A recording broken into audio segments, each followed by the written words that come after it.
Edgar like rasu wewe. Ono like rasu.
That one.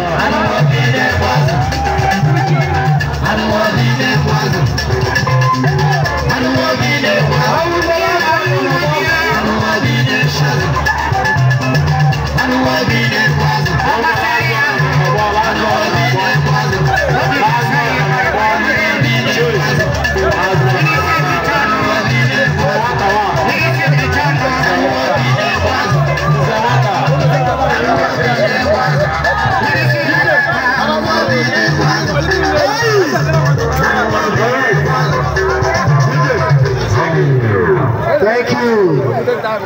Go see him. Go see him. Go see him. Yes, yes, sir. Yeah, for now, this is the last one of all the 8 grades. Wow.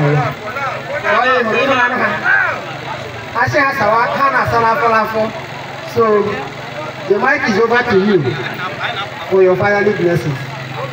Go see him. Go see him. Everyone know. May God bless you. The young shall grow. Maybe so.